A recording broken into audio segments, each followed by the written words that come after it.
이 가난뱅이 같은 년이 우리 집에 들어와서 감히 카드를 막아? 당장 돈 내놓고 여기서 꺼져. 여보, 우리 엄마 평생 고생만 하셨는데 좋은 차 한 대 뽑아드리는 게 그렇게 안 있고. 당신은 왜 그렇게 계산적이야? 그가 생활비 통장에 있던 돈을 몽땅 이체해버리면서 내뱉은 말이었다. 나는 통장 잔고에 찍힌 3,000원을 멍하니 바라보았다. 울지도 않았고 소리를 지르지도 않았다. 그 길로 나는 뉴욕행 장기 파견 근무를 수락했다. 뉴욕 공항에 도착해 휴대폰 전원을 켰을 때 부재중 전화 108통이 찍혀 있는 걸 보고 나는 소리 내어 웃었다. 사랑하는 남편, 박민석 씨, 당신은 그 집구석이 당신의 그 잘난 연봉 1억으로 돌아가는 줄 알았겠지? 내 보조가 끊기는 순간 당신은 차에 기름 넣을 돈조차 없다는 걸 이제야 깨달았나 보네. 본격적인 이야기를 시작하기 전에 청취자 여러분이 계신 지역을 댓글로 남겨주세요. 좋아요와 구독도 잊지 마시고요.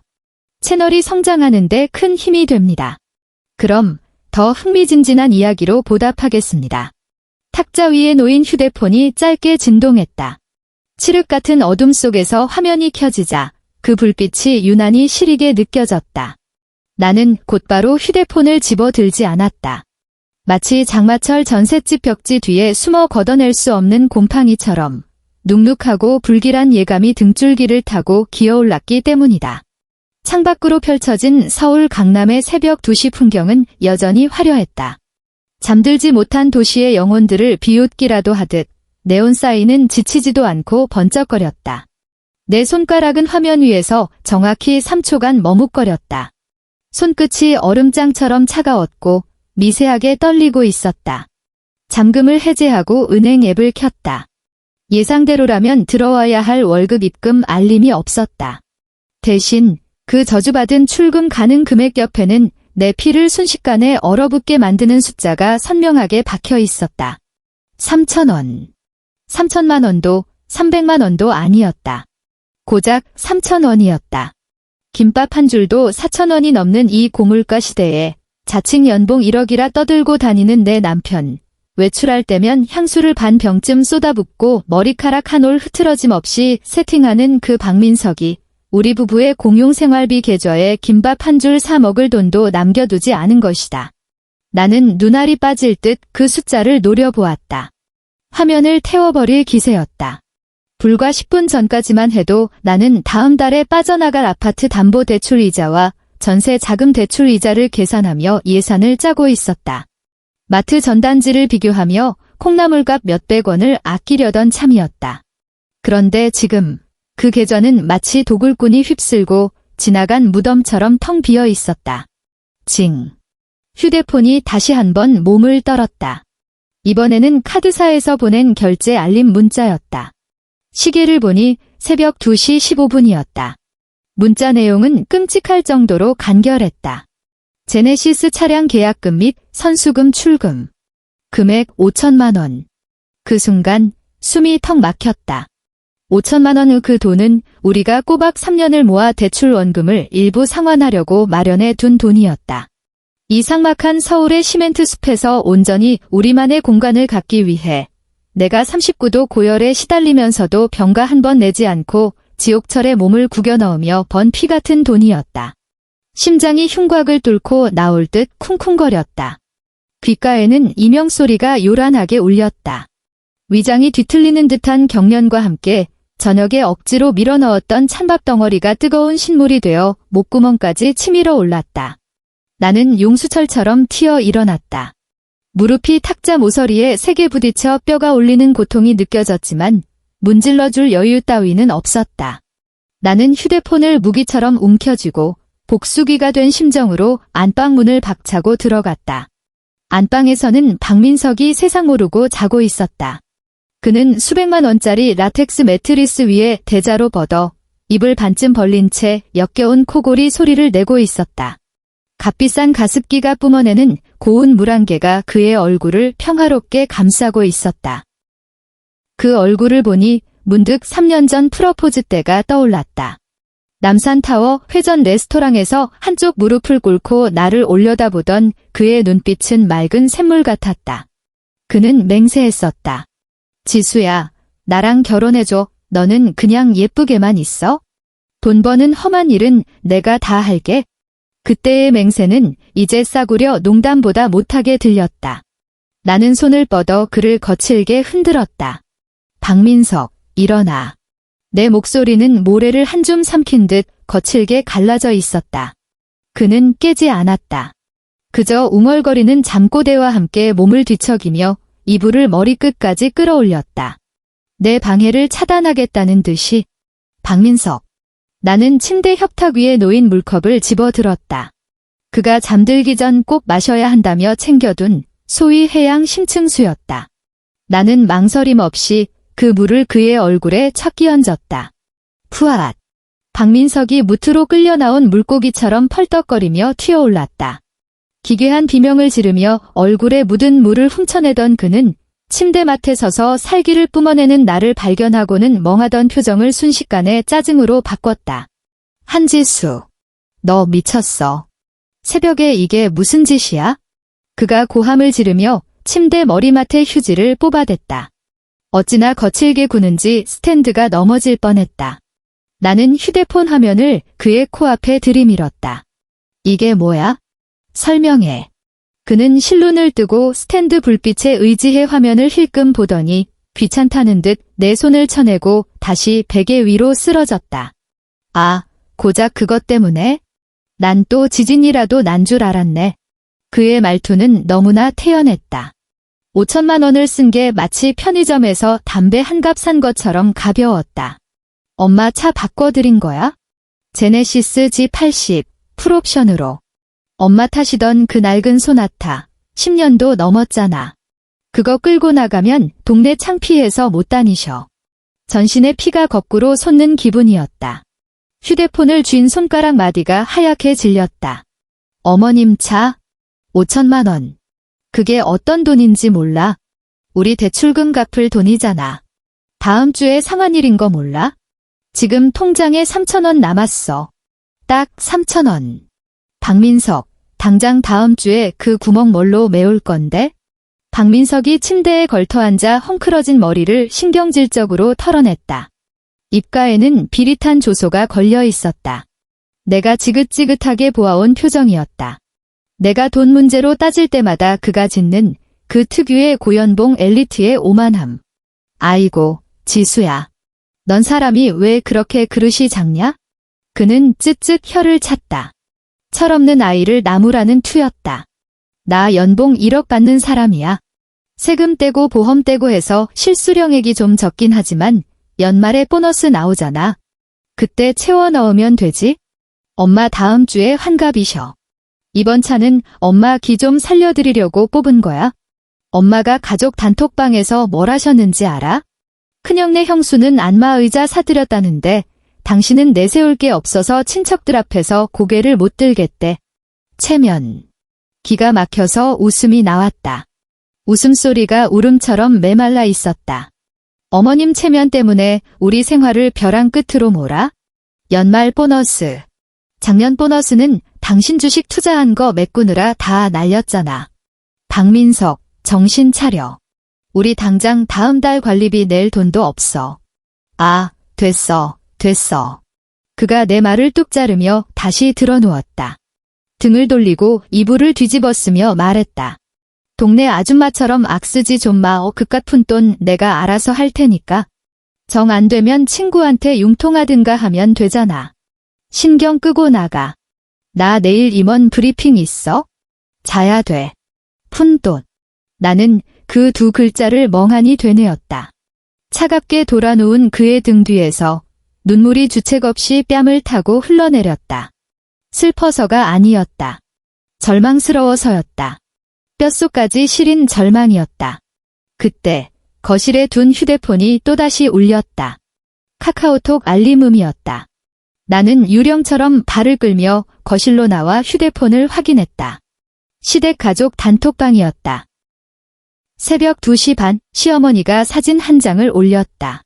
사진 속에서 시어머니는 붉은색 실크 잠옷바람으로 번쩍이는 검은색 제네시스 옆에 서 있었다. 얼굴에 주름이 다 겹쳐질 정도로 활짝 웃으며 촌스러운 V자를 그리고 있었다. 사진 밑에는 음성 메시지가 하나 와 있었다. 재생 버튼을 누르자 시어머니의 날카롭고 과시적인 목소리가 적막한 거실을 가득 채웠다. 아이고, 역시 우리 민석이가 효자야. 차가 아주 으리으리하네. 시트도 죄다 가죽이고, 그 뭐냐, 안마 기능도 있더라. 아까 민석이가 계약금 넣었다고 캡처해서 보내주는데 내가 너무 좋아서 잠이 다 안 오지 뭐냐. 그래서 주차장에 내려가서 기념사진 하나 박았다. 누구는 우리 집에 시집 오고 나서 몇 년이 지나도록 제대로 된 선물 하나 안 하던데 말이야. 맨날 돈 없다 노래를 부르더니 그 월급은 다 어디다 쌈 싸 먹었는지 몰라. 음성 메시지 끝에는 억지스럽고 귀에 거슬리는 웃음소리가 따라붙었다. 나는 화면을 내려다보았다. 그 누구가 가리키는 사람이 누군지 굳이 설명할 필요도 없었다. 단톡방에는 시누이와 시동생이 기다렸다는 듯 답장을 달기 시작했다. 축하드려요 엄마, 민석이 형 역시 통 크네. 형수님도 민석이 형 좀 본받으세요. 따위의 메시지가 줄줄이 올라왔다. 목구멍에 물 먹은 손뭉치를 쑤셔 넣은 것 같았다. 숨이 막혀 헐떡거려야 했다. 시선이 현관 쪽으로 향했다. 거기에는 어제 시어머니가 보낸 사랑이 쌓여 있었다. 흑투성이 무와 배추 2박스. 이번 주말에 와서 김장이나 담그라는 말이 좋아 선물이지 사실상 노동 명령서였다. 지수야, 시골 늙은이가 힘이 없어서 못하겠다.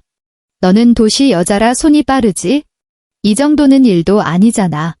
나는 흙 묻은 채소 박스를 보다가 다시 잔액 부족 경고가 뜬 휴대폰 화면을 보았다. 그때 띵 하는 맑은 알림음이 내 굳어버린 사고를 깨트렸다. 회사 이메일 알림이었다. 나는 무감각하게 앱을 전환했다. 발신인은 인사팀장이었다. 제목, 긴급 북미지사 세무 이슈 관련 파견 인원 최종 모집. 손가락이 화면 위에서 멈췄다. 기억하고 있었다. 6개월간 LA 지사의 세무 위기를 해결하고 오는 프로젝트였다. 일정이 촉박하고 업무 강도가 높은 데다 한국의 추석과 연말이 겹치는 시기라 아무도 가려하지 않았던 그 자리. 하지만 파견 수당은 2배였다. 회사에서 숙식을 전액 지원한다는 조건도 있었다. 무엇보다 중요한 건 그곳이 여기에서 10,000km나 떨어져 있다는 사실이었다. 나는 고개를 돌려 굳게 닫힌 안방 문을 바라보았다. 문틈으로 희미한 불빛이 새어나오고 있었다. 겁쟁이 박민석이 어둠을 무서워해서 켜놓고 자는 수면등 불빛이었다. 수억 원의 비드로 쌓아 올린 이 아파트 안에서 나는 호박 속에 갇힌 파리처럼 옴짝달싹 못한 채 서서히 질식해가고 있었다. 나는 깊게 숨을 들이마셨다. 너무 깊게 들이마신 탓에 폐가 찌릿하게 아파왔다. 더 이상의 망설임은 없었다. 나는 빠르게 타자를 쳐서 답장을 보냈다. 한지수입니다. 해당 프로젝트 지원합니다. 가장 빠른 비행편으로 출국 가능합니다. 전송 완료. 그 순간 무언가 나를 옥죄고 있던 쇠사슬이 끊어지는 소리가 들리는 듯 했다. 나는 안방으로 돌아가지 않았다. 대신 다용도실 구석에 처박혀 있던 28인치 캐리어를 꺼냈다. 지퍼를 여는 소리가 고요한 새벽 공기를 갈랐다. 마치 오래된 상처를 찢어내는 소리 같았다. 나는 짐을 싸기 시작했다. 동작은 빠르고 정확했다. 불필요한 멈춤은 없었다. 여권, 비자, 갈아입을 정장 몇 벌, 노트북.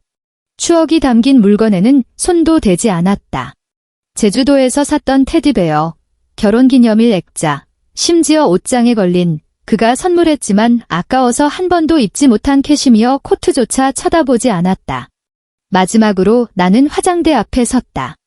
서랍을 열자 그가 사용하는 신용카드들이 가지런히 정렬되어 있었다. 박민석이 쓰는 가족 카드, 그리고 포인트 적립을 위해 만든 제휴 카드들. 결제 계좌는 전부 내 월급 통장으로 연결되어 있었다. 나는 가위를 집어들었다. 차가운 금속 나리 조명 아래서 번뜩였다. 카작. 첫 번째 카드가 2동강 났다. 그가 가장 애지중지하며 마일리지를 쌓던 카드였다. 카작. 주유하고 세차할 때 쓰는 카드. 카작. 골프 칠 때마다 긁어대던 VIP 카드. 가위질 소리는 경쾌한 리듬을 탔다. 플라스틱이 잘려나가는 소리가 들릴 때마다 가슴을 짓누르던 돌덩이가 하나씩 떨어져 나가는 것 같았다. 잘린 조각들이 화장대 위에 기괴한 퍼즐처럼 흩어졌다. 마지막으로 나는 금고를 열었다. 결혼 전 내가 따로 모아둔 달러 현금과 아이를 갖게 되면 쓰려고 모아둔 비상금이 들어있었다. 나는 그 현금을 한 장도 남김없이 싹 긁어 핸드백에 쑤셔 넣었다. 모든 정리가 끝났을 때 창밖은 희끄무레하게 밝아오고 있었다. 하늘은 병적인 회청색을 띠고 있었다. 나는 잔액이 딱 3,000원 남은 그 체크카드를 식탁 정중앙에 올려놓았다. 카드 옆에는 그가 어제 먹다 남긴 사과 찌꺼기가 놓여 있었다. 갈변에서 누렇게 뜬 사과 속살이 흉물스러웠다. 나는 마지막으로 집 안을 둘러보았다. 공기 중에는 먹다 남은 음식 냄새와 현관에 놓인 박민석의 명품 운동화에서 나는 고무 냄새가 섞여 있었다. 나는 캐리어 손잡이를 잡고 몸을 돌려 현관문을 열었다. 새벽의 찬바람이 훅 끼쳐와 머리카락을 헝클어뜨리고 눈가에 맺혀있던 마지막 눈물 자국을 말려버렸다. 문이 닫히는 순간 둔탁하고 무거운 소리가 났다. 안녕, 박민석. 당신의 그 소중한 3,000원과 어머니의 제네시스와 함께 행복하게 살아보라고. 인천공항은 언제나 커피향과 면세점 화장품 냄새가 뒤섞인 묘한 공기로 차있다. 안내 방송에서는 탑승 수속을 알리는 기계적인 여자 목소리가 흘러나왔다.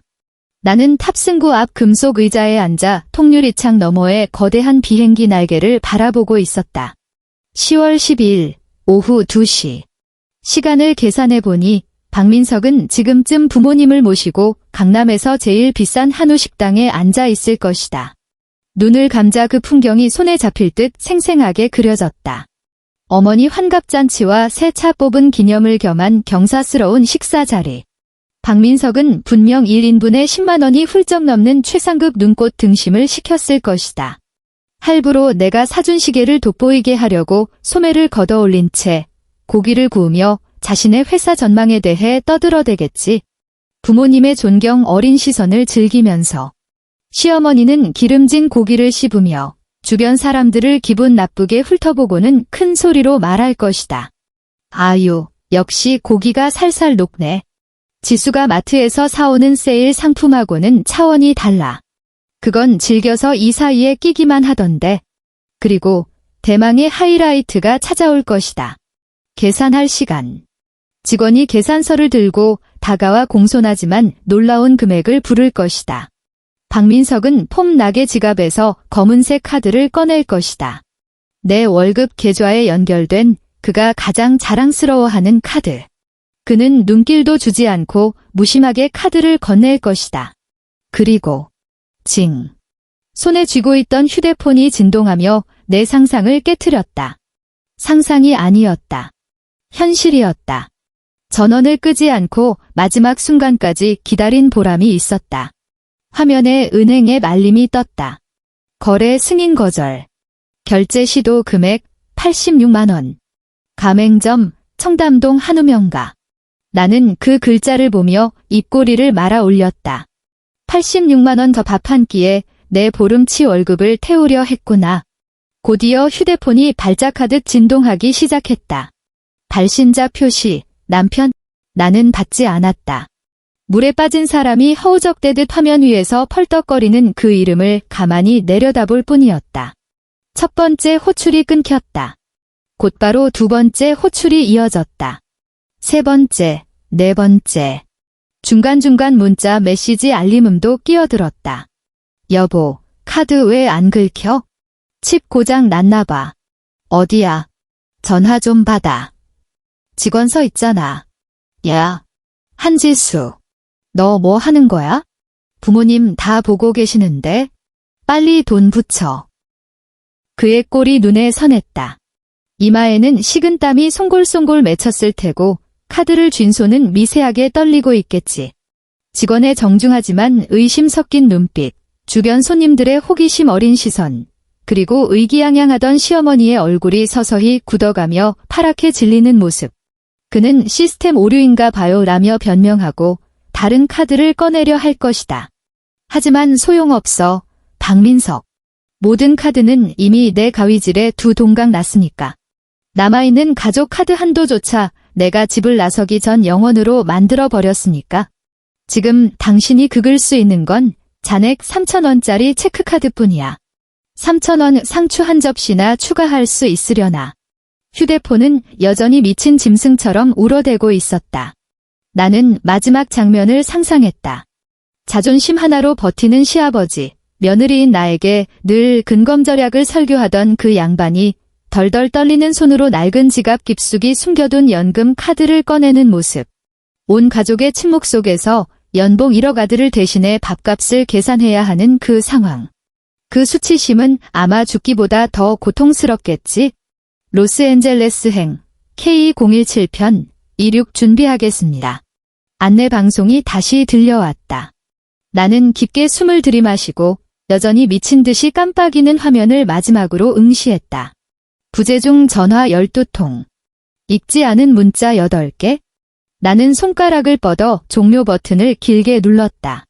화면이 검게 변했다. 그 시끄럽고 숨막히던 세상이 마침내 완벽하게 차단되었다. 세상이 고요해졌다. 나는 자리에서 일어나 캐리어를 끌었다. 뒤도 돌아보지 않고 탑승구를 향해 걸음을 옮겼다. 대리석 바닥을 울리는 또각또각 구두 굽소리가 경쾌했다. 한 걸음 한 걸음이 과거의 시체 위를 밟고 지나가는 듯 단호했다. 잘 있어라, 서울. 로스앤젤레스의 햇살은 서울의 그것과는 질감이 달랐다. 건조하고 거침없는 열정이 담긴 햇살이 눈을 찌를 듯 쏟아졌다. 나는 산타모니카 해변의 노천 카페에 앉아 아이스 아메리카노를 마시고 있었다. 바닷바람이 머리카락을 헝클어뜨렸지만 굳이 정리하지 않았다. 서울을 떠난 지 일주일이 지났다. 지난 일주일간 나는 긴 잠수에서 막 물 위로 올라온 사람처럼 살았다. 복잡한 세무보고서와 영어회의로 하루하루를 꽉 채우며 미친 듯이 일했다. 늦은 밤, 회사에서 마련해준 아파트로 돌아올 때면 뼈가 녹을 듯한 피로가 몰려왔다. 하지만 나는 그 피로마저 즐거웠다. 적어도 이건 오롯이 나를 위한 피로였으니까. 나는 가방에서 비행기 모드로 설정해 두었던 구형 휴대폰을 꺼냈다. 증거 수집용으로 일부러 챙겨온 것이었다. 심호흡을 한 번 하고 와이파이를 켰다. 그 순간 휴대폰이 과부하로 먹통이 될 뻔했다. 카톡, 카톡, 카톡.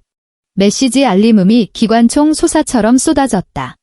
좋기 5분은 멈추지 않고 울려댔다.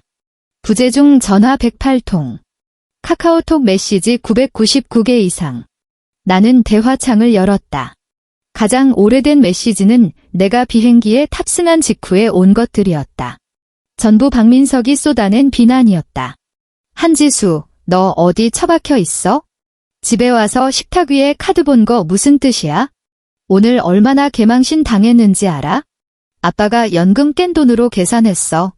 엄마는 혈압 올라서 뒷목 잡고 쓰러지셨다고. 당장 전화해. 숨어 있으면 다 해결될 줄 알아? 시간이 흐를수록 강경했던 말투는 서서히 공포로 바뀌어 가고 있었다. 셋째 날이었다. 여보, 냉장고가 왜 텅 비었어? 쌀도 하나도 없잖아. 현관에 단전 예고장이 붙었어. 2달 밀려서 끊어버리겠다는데? 이거 자동 이체 아니었어? 전화 좀 봐라. 지수야. 내가 잘못했다니까? 적어도 가스 요금은 어떻게 내는지 알려주고 가야지. 박민석이 보낸 메시지들을 보며 나는 헛웃음을 흘렸다. 35살이나 먹은 남자가 수도요금, 전기요금 내는 법 하나 모른다니? 하긴 지난 7년 동안 그가 집에 돌아와서 하는 행동이라곤 소파에 누워 밥상이 차려지길 기다리고 세탁된 옷이 옷장에 걸리길 기다리는 것뿐이었으니까.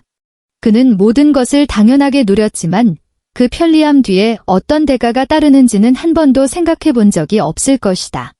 손가락으로 화면을 계속 내렸다.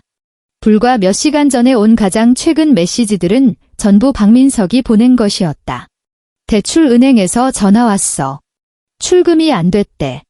지수야, 제발 부탁이다. 전화 좀 받아줘. 거기서 그러는데 계속 연체되면 기록 남는데. 내 신용 점수 떨어진단 말이야. 여보, 어디야? 나 진짜 미쳐버리겠어. 나는 신용 점수라는 내 글자를 보고 차갑게 비웃었다. 이 상황에서도 그가 걱정하는 건 여전히 자신의 체면, 자신의 신용 점수 따위였다. 나는 커피를 한 모금 마셨다. 차가운 액체가 목구멍을 타고 흐르자 머릿속이 명징해졌다. 답장은 하지 않았다. 대신 다른 앱을 하나 켰다. 서울 집 현관에 설치된 스마트 도어록 CCTV였다. 화면이 잠시 로딩되더니 익숙한 현관 앞 풍경이 나타났다. 문에는 가스 공급 중단을 알리는 노란 딱지가 붙어 있었고 바닥에는 치킨이며 피자 박스가 뒹굴고 있었다. 그가 며칠 동안 생존을 위해 발버둥 친 흔적이었다. 터진 쓰레기 봉투 사이로 국물이 흘러나와 파리가 꼬여 있었다. 그때 엘리베이터 문이 열리고 박민석이 화면 속에 등장했다. 꼬질꼬질하게 구겨진 양복의 넥타이는 풀어 헤쳐져 있었고 머리카락은 며칠 안 감았는지 기름져 있었다. 한 손에는 편의점 컵라면이 든 비닐봉지를 들고 있었다. 그는 현관 앞으로 다가와 습관처럼 도어록에 지문을 댔다. 삑, 삑. 경고음과 함께 빨간 불이 들어왔다. 그는 당황한 듯 다시 지문을 댔다. 삑, 삑. 여전히 빨간 불이었다. 다급해진 그가 문을 쾅쾅 두드리더니 미친 듯이 비밀번호를 눌러댔다. 하지만 문은 굳게 닫힌 채 열리지 않았다. 나는 화면 속에서 분노와 공포로 일그러지는 그의 얼굴을 보며 조용히 캡처 버튼을 눌렀다. 그가 모르는 사이 나는 원격으로 도어록 비밀번호를 바꿔버렸다. 그건 지난 7년의 세월에 대해 내가 그에게 주는 처음이자 마지막 선물이었다. 오늘 밤은 그에게 아주 긴 밤이 될 것이다. CCTV 앱을 끄려던 찰나 화면 속에 낯선 인형이 하나 더 나타났다. 검은 양복을 입고 서류 가방을 낀 남자였다. 그는 문을 발로 차고 있는 박민석의 등 뒤로 다가가 어깨를 툭툭 쳤다. 박민석이 소스라치게 놀라며 뒤를 돌아봤다. 얼굴이 순식간에 굳어졌다. 소리는 들리지 않았지만 남자의 입모양만으로도 무슨 말을 하는지 알 수 있었다. 사채업자들이 빚 독촉을 할 때 쓰는 전형적인 멘트였다. 박민석 씨, 이야기 좀 하시죠. 박민석의 손에서 비닐봉지가 스르르 떨어졌다. 바닥을 구르던 컵라면 용기가 터지면서 그가 그토록 아끼던 명품 구두 위로 빨간 국물이 튀었다. 나는 휴대폰 화면을 껐다. 저 멀리 해변에서는 아이들이 연을 날리고 있었다. 팽팽하게 당겨진 실 끝에서 연이 푸른 하늘을 자유롭게 유영하고 있었다. 나는 고개를 들어 그 연을 바라보았다. 눈가가 살짝 젖어들었지만 그것이 슬픔의 눈물이 아니라는 걸 나는 알고 있었다. 손을 뻗어 쏟아지는 햇살을 가렸다. 손가락 사이로 금빛 햇살이 부서져 내렸다. 이제 시작이었다. 진짜 지옥은 이제 막 그에게 문을 열었을 뿐이다. 나는 탁자 위에 놓인 선글라스를 집었었다. 세상이 어두워졌지만 오히려 더 선명하게 보였다. 자리에서 일어나 옷매무새를 다듬고 붐비는 인파 속으로 걸어 들어갔다. 휴대폰은 가방 가장 깊숙한 곳, 가위로 조각낸 결혼사진 파편들이 있는 곳에 던져 넣었다. 뒤돌아보지 않았다. 로스앤젤레스에서의 3개월은 사람의 세포를 바꿔놓기에 충분한 시간이었다. 서울의 그 숨막히던 집구석을 아득하고 우스꽝스러운 옛 이야기처럼 느끼게 할 만큼. 한국 법원에서 보낸 전자공문이 내 메일함에 정밀 타격 폭탄처럼 꽂히기 전까지는 말이다. 12월의 어느 오후였다. 나는 산타모니카의 해산물 레스토랑에서 은색 포크를 들고 랍스터 리조또를 먹으려던 참이었다. 캘리포니아의 햇살이 흰 테이블보 위로 쏟아져 내려 모든 것이 비현실적으로 평화롭고 우아해 보였다. 탁자 구석에 둔 업무용 휴대폰 화면이 조용히 빛났다. 진동도 없이 무음 모드 속에서 깜빡였다. 나는 포크를 내려놓고 냅킨으로 입가를 가볍게 눌렀다. 마치 무성 영화의 한 장면처럼 느긋한 동작이었다. 화면을 밀어 잠금을 해제하자 PDF 파일이 열렸다. 파일명은 길고 복잡한 법률 용어로 가득했지만 핵심 단어는 딱 2개였다. 임의 경매 개시 결정 통지서, 채권자, KB국민은행, 채무자, 박민석. 경매 목적물 서울특별시 강남구 내가 무릎 꿇고 걸레질하며 바닥을 닦았던 그 아파트. 나는 주소를 뚫어지게 바라보며 차가운 휴대폰 모서리를 만지작거렸다. 그 아파트의 풍경이 머릿속에 떠올랐다. 청소 도우미 부를 돈을 아끼겠다고 주말마다 거실 바닥에 왁스칠을 해서 사람 얼굴이 비칠 정도로 닦아냈던 곳, 벽지에 곰팡이가 슬까봐 장마철에도 창문 한 번 못 열고 제습기 물통을 비워내던 그곳. 그 집은 내 피와 땀으로 쌓아 올린 신전이었고 박민석이 친구들 앞에서 떵떵거릴 수 있었던 미천이었다. 그런데 그 집이 이제 법원 경매 목록의 번호 하나로 전락해버렸다. 척추를 타고 묘한 쾌감이 기어올랐다. 마치 얼음장 같은 탄산수를 들이켠 것처럼 뱃속에서 기포가 터지며 정수리까지 짜릿하게 솟구쳤다. 아깝다는 생각은 들지 않았다. 조금도. 오히려 박민석이 이종이 통지서를 받았을 때의 표정이 눈에 선했다. 우체부가 본인 수령이라며 배를 눌렀겠지? 그는 떨리는 손으로 서명하고 붉은 도장이 찍힌 종이를 보며 다리가 풀려 현관에 쌓인 배달 음식 박스 위로 주저앉았을 것이다. 그때 남편이라는 이름의 대화창에 새로운 메시지가 도착했다. 동영상이었다. 썸네일이 시커멓게 보였지만 나는 재생 버튼을 눌렀다. 화면이 심하게 흔들렸다. 촬영하는 손이 격렬하게 떨리고 있었다. 배경에는 거친 바람소리와 자동차들이 쌩쌩 달리는 소음이 섞여 있었다. 카메라 초점이 맞자 박민석의 얼굴이 드러났다. 불과 3개월 만에 그는 10년은 늙어 보였다. 개기름이 흐르던 피부는 푸석하게 말라 비틀어졌고 눈 밑에는 검은 웅덩이 같은 다크서클이 깊게 패어 있었다. 턱수염은 듬성듬성 자랐고 셔츠 기든 며칠째 갈아입지 않아 시커멓게 때가 타 있었다.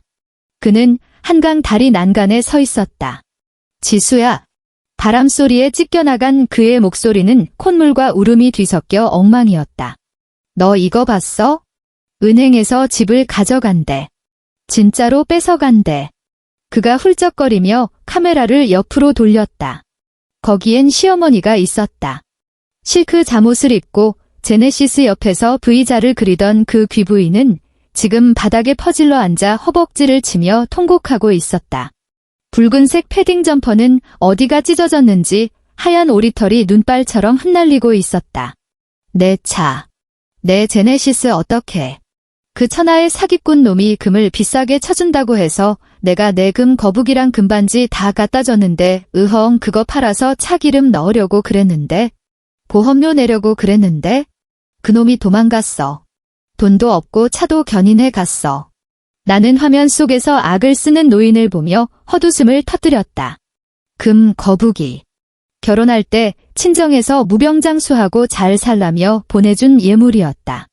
2년 전 친정아버지가 심장수술을 하게 되어 급전이 필요했을 때 그걸 팔아 쓰자고 했더니 시어머니는 집안에 복이 나간다며 금고를 끌어안고 절대 안 된다고 했었다. 며느리 아버지 목숨값으로는 절대 안 된다던 그 금부치를 본인 차 기름값 하려고 사기꾼한테 갖다 바쳤다니. 이보다 완벽한 블랙 코미디가 또 있을까? 영상 속에서 박민석이 다시 카메라를 자신에게 돌렸다. 더 이상 연봉 1억 엘리트의 거만함은 찾아볼 수 없었다. 지수야, 나 회사에서 정직당했어. 눈물이 얼굴에 때 국물을 씻어내며 흉한 자국을 만들었다.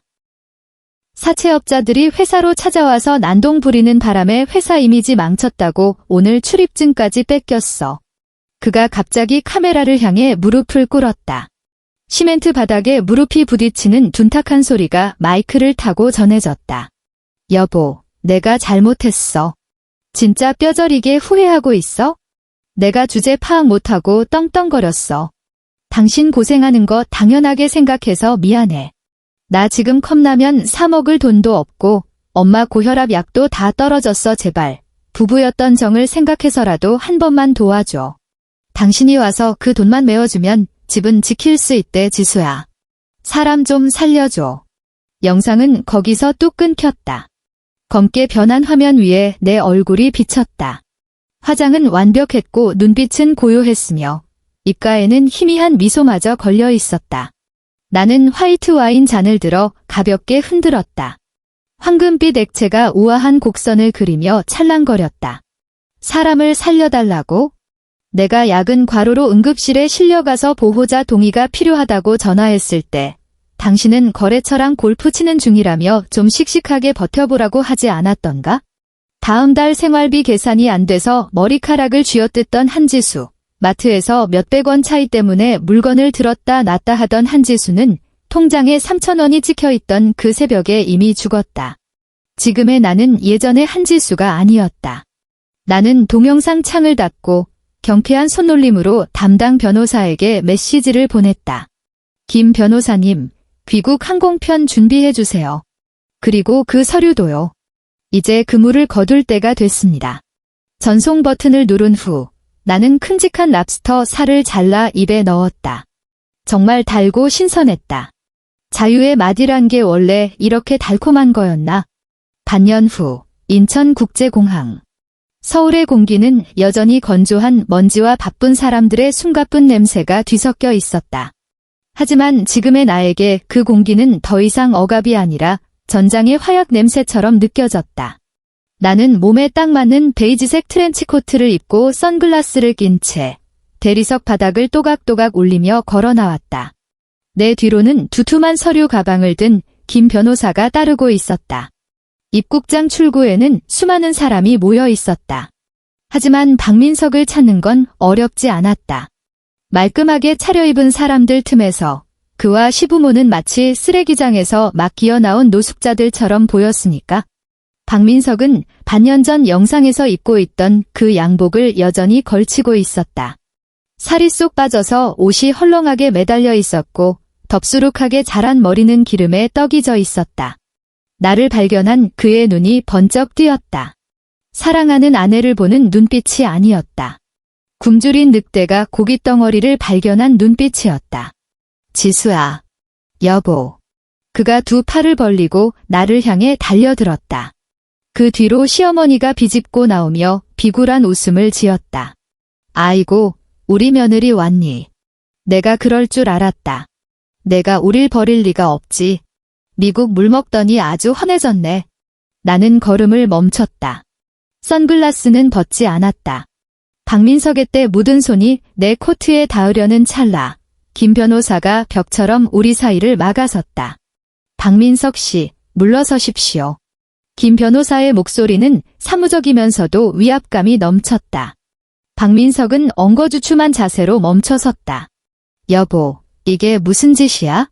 나야, 민석이. 당신 남편. 그가 김 변호사 너머로 나를 애타게 불렀다. 우리 집에 가자, 응? 내가 다 생각해뒀어. 당신이 가져온 달러 환전해서 일단 사채 이자부터 갚고 그 다음에 집이 어디 있어, 박민석. 내가 입을 열었다. 내 목소리는 스스로 놀랄 만큼 차분했다. 나는 선글라스를 벗고 그의 탁한 눈동자를 똑바로 쳐다봤다. 그 아파트, 지난주에 경매 낙찰돼서 넘어갔잖아. 잊었어. 박민석의 얼굴이 불그락푸르락해지더니 입술을 떨었다. 그건 잠깐이야. 돈만 갚으면, 그리고. 나는 말을 자르고 김 변호사에게 손을 내밀었다.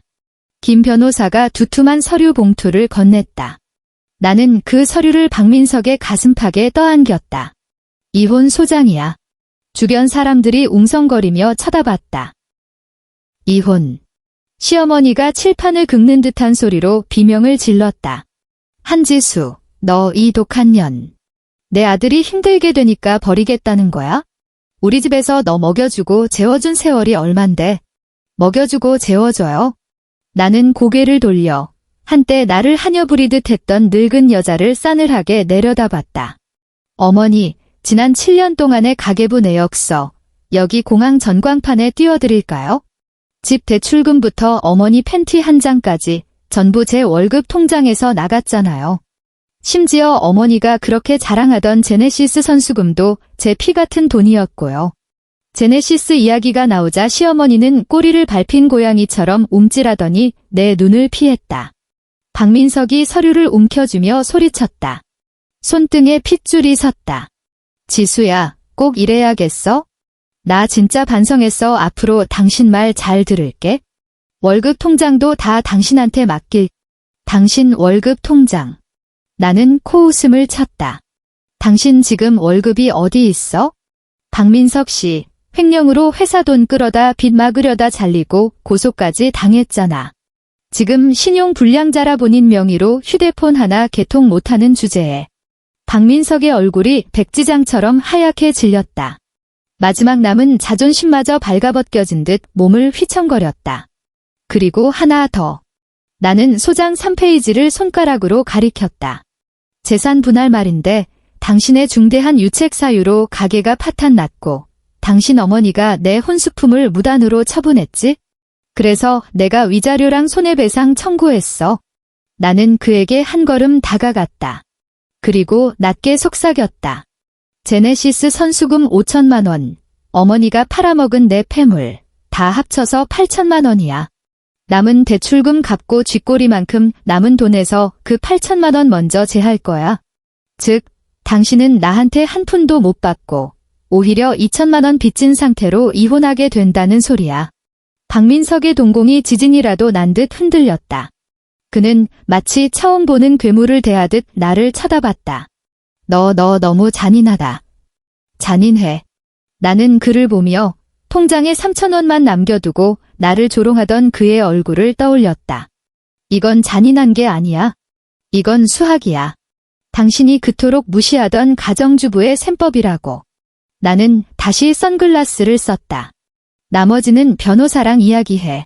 순순히 도장 찍으면 그나마 곱게 끝날 거야. 안 그러면 법정에서 보자고. 그때는 당신 횡령 증거자료, 회사 사람들 말고 딴 데도 뿌려질지 모르니까. 나는 미련 없이 몸을 돌려 출구로 향했다. 등 뒤에서 시어머니의 통곡 소리와 박민석의 절규가 들려왔지만 그 소리는 그저 지나가는 소음처럼 점점 작아져 갔다. 늦가을의 서울 하늘은 높고 맑았다. 나는 운전석에 앉아 핸들을 잡았다. 미국 프로젝트 성과급으로 일시불 결제한 새하얀 SUV였다. 차 안에서는 싸구려 방향제 냄새 대신 은은한 새 차 가죽 냄새가 났다. 오롯이 나만의 냄새였다. 신호 대기에 걸려 차가 멈췄다. 오른쪽 차창 밖으로 낡은 붉은 벽돌 빌라가 보였다. 소위 말하는 반지하 촌이었다. 변호사의 말에 따르면 박민석 가족은 아파트에서 쫓겨난 뒤 이곳으로 흘러들어왔다고 했다. 보증금 없이 월세만 내면 되는 햇빛 한 줌 들지 않는 음습한 곳으로. 나는 차창 너머로 땅바닥에 붙어있는 창문을 내려다보았다. 녹슨 방범창 사이로 기름때 낀 유리가 보였다. 멀리 떨어져 있는데도 그 특유의 냄새가 나는 것 같았다. 하수구 냄새와 곰팡이 냄새, 그리고 가난이 발효되면서 나는 시큼한 냄새. 창문 안쪽에서 싸우는 소리가 새어나왔다. 내용은 안 들려도 그 앙칼진 목소리는 알 수 있었다. 시어머니였다. 이게 다 너 때문이야. 애초에 그 차만 안 샀어도 차 살 돈으로 대출금 갚았으면 이 꼴 안 났잖아. 내 탓이라고. 엄마가 폼 잡고 싶다며. 친척들 앞에서 자랑하고 싶다며. 박민석의 쉰 목소리가 이어지더니 무언가 깨지는 소리가 났다. 아이고 내 팔자야, 그 독한 년이 진짜 돈을 다 들고 튀다니. 나는 노란 불빛이 새어나오는 그 창문을 마치 결말을 이미 알고 있는 비극 영화의 한 장면처럼 바라보았다. 한때 나도 저런 고함과 억압 속에서 숨막혀 죽어가고 있었다. 하지만 지금 나는 쾌적한 온도와 재즈 음악이 흐르는 차 안에 앉아 있다. 신호가 초록불로 바뀌었다. 나는 가볍게 엑셀을 밟았다. 엔진이 부드럽고 힘차게 울리며 차가 미끄러지듯 나아갔다. 낡은 붉은 벽돌집, 원망과 곰팡이 냄새로 가득 찬 반지하 방, 그리고 서로의 피를 빨아먹는 흡혈귀 같은 가족들을 백밀어 뒤로 날려보냈다. 거울 속 풍경이 빠르게 멀어지더니 마침내 보이지 않는 점이 되어 사라졌다. 눈앞에는 탁 트인 한강 다리가 펼쳐져 있었다. 강물은 햇살을 받아 보석처럼 반짝였고 갈매기들이 자유롭게 날고 있었다. 창문을 열자 시원한 강바람이 머리카락을 흩날렸다. 곰팡이 냄새도, 역한 향수 냄새도, 쉰 김치 냄새도 없었다. 오직 차갑고 상쾌한 미래의 냄새만이 가득했다. 나는 볼륨을 높이고 멜로디를 따라 흥얼거렸다. 가야 할 길은 멀고 연료는 가득 차 있다. 그리고 이번엔 운전대가 내 손에 쥐어져 있다.